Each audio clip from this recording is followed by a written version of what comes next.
इनको लागू भी कराएगा। जो विकास पिछले 17 सालों से पेंडिंग पड़ा था दिल्ली का, वो विकास अब होने की स्थिति बन गई है। और हमने ऐसे ही मजबूती से सारा एकजुट रहे तो वो दिन दूर नहीं है। इलेक्शन से पहले पहले हमारी पॉलिसियों का ऐलान तो हो चुका है, मगर इम्प्लीमेंटेशन भी हो जाएगा।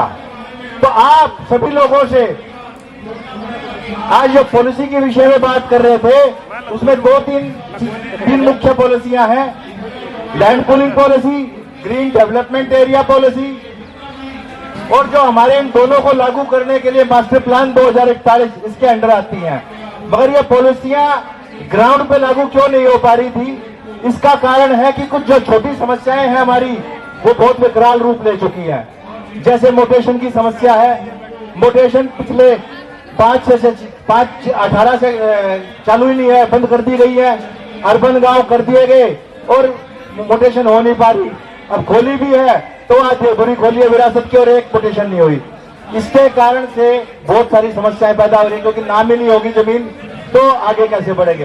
एक 1957 एक्ट जिसके अंदर ये बदलाव करने हैं जिससे कि ये पॉलिसियां ग्राउंड पर लागू हो सके, तो वो जो बदलाव है, क्योंकि हमारे को मालिकाना हक जब भी मिलेगा। ये जमोले की सरकारी भी आई हुई है और इन लोगों ने ये पिछला पूरा गांव, इनकी तो पूरी समस्या सारी की सारी पड़ी हुई है बेचारों की। ये समझ लो कि नाम जमीन इनके नाम नहीं है और सरकार ने इनको अलॉट कर रखी है। तो ऐसी ही समस्याएं पूरे दिल्ली देहात में 105 गांव के अंदर तो ये लैंड पूलिंग वालों में है। इसके अलावा जीडीए पॉलिसी है, उसके अंदर भी बहुत सारे गांव अर्बनाइज कर दिए गए हैं, तो उनके अंदर भी समस्या है। जो इसके साथ साथ हम जो देख रहे हैं कि हमारी मोटेशन के साथ साथ जो हमारे मुद्दे से सर्कल रेट भी पिछले, क्योंकि पॉलिसियां लागू नहीं हो रही तो सर्कल रेट भी नहीं बढ़ा रहे। तो सर्कल रेट कनेक्ट है इन पॉलिसियों से। जिस दिन हमारी पॉलिसियां लागू हो जाए साथ साथ सर्कल रेट भी बढ़े, और बढ़ाना चाहिए इनको। इसके अलावा 74 के हमारे भाई हैं, उनको मालिकाना हक में मिल रहा।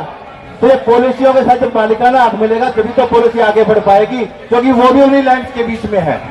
तो ये सारी समस्याएं लगातार बार बार हम सरकार के सामने रखते रहे हैं, और ये संघर्ष भी 17 साल का हो गया। 17 साल के बालक जवान हो जाए तो ये संघर्ष भी जवान हो लिया है।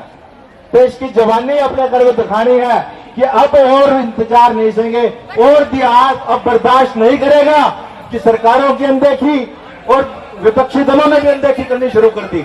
आज जो यहाँ पर हम देख रहे हैं, इतनी भारी संख्या में, हजारों की संख्या में लोग बैठे हैं, और ये जो संख्या है सरकार भी देख रही होगी, मीडिया चैनल भी देख रहे हैं। तो अब हमारी देर नहीं है, कोई ज्यादा समय नहीं बचा हुआ कि अब हमारे को ये पॉलिसियों का स्वाद चखेंगे। हमारे बच्चे भी, आने वाली नस्लें भी इस स्वाद को ले पाएंगे कि कैसे डेवलपमेंट होती है। अच्छी school, college, university, 40 lakh crore की इन्वेस्टमेंट दिल्ली में आएगी, हर एक बच्चे को रोजगार मिलेगा।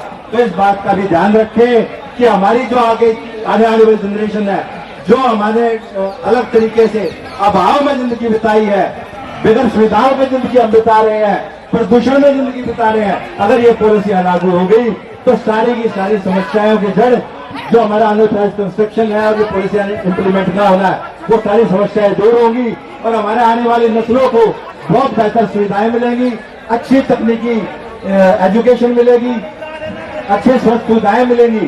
तो ये सारी की सारी जो सुविधाएं हैं जब भी मिल पाएंगे जब यह पॉलिसियां लागू होंगी।